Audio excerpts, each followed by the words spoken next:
Turkey ने कई बार भारत की पीठ में खंजर घोंपा है, लेकिन इसके बावजूद भारत ने दोस्ती का हाथ बढ़ाया है और फिर भी टर्की ने हमेशा ही भारत को धोखा दिया है।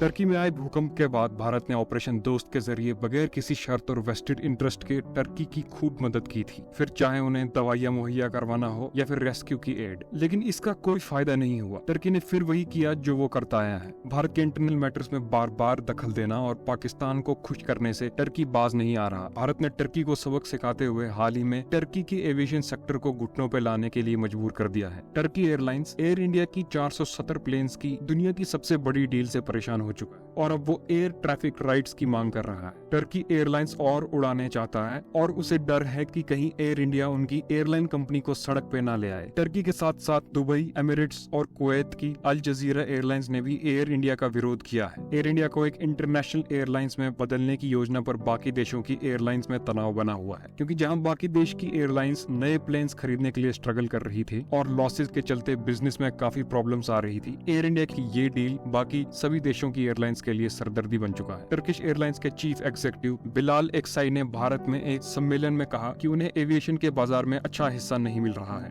बिलाल एक्सी ने ये मांग भी की है कि उन्हें एक हफ्ते में 50,000 एक्स्ट्रा सीट्स भी मिलनी चाहिए, जो कि एयर इंडिया की वजह से नहीं मिल पा रही हैं। Civil aviation minister Jyotiraditya Scindia ने बताया है कि सरकार अभी इन सब रिस्ट्रिक्शंस पर ढील देने की मूड में नहीं है, और तो और इन्होंने इस बात पर भी फोकस किया है कि इंडियन एयरलाइन कंपनीज को और ज्यादा से ज्यादा प्लेन्स खरीदने चाहिए ताकि वो किसी और कंपनी पर डिपेंडेंट ना हो। अब एयर इंडिया के पुनर्जन्म और 470 जेट ऑर्डर ने इंटरनेशनल एयरलाइंस प्लेयर को हिला के रख दिया है, लेकिन एमिरेट्स के प्रेसिडेंट टिम क्लार्क ने लॉन्च का स्वागत किया है और कहा कि ट्रैफिक रिस्ट्रिक्शंस के बावजूद भी सभी एयरलाइन कंपनीज के लिए काफी जगह है, क्योंकि भारत एक बहुत बड़ा देश है और यहाँ डिमांड सप्लाई की प्रॉब्लम हमेशा ही रहेगी। ये बात पक्की है कि सरकार काफी सालों से इस बात पे जोर दे रही थी कि भारत के अपने कैरियर्स हों जो क्वालिटी और साइज के लिहाज से एकदम अव्वल दर्जे के हों और क्वालिटी के साथ कोई कॉम्प्रोमाइज ना हो। भारत बड़े ब्रांड्स बनाना चाहता है और वो इससे पीछे अब नहीं हटेगा। टर्की की ये शिकायत ऐसे वक्त पे आई है जब उसने ये सुना था कि भारत रशिया की ज्यादा फ्लाइट्स अलाउ कर रहा है और टर्की और कुवैत की एयरलाइंस को नकार रहा है। ये कदम सिर्फ भारत के एयरलाइंस के बारे में नहीं है, बल्कि डिप्लोमेसी का एक सॉफ्ट वर्जन भी है कि कैसे हम बिना किसी हथियार के अपने विरोधियों पर धावा बोल सकते हैं और उन्हें घुटनों पर ला सकते हैं। खैर, टर्की चाहे जो मर्जी करे,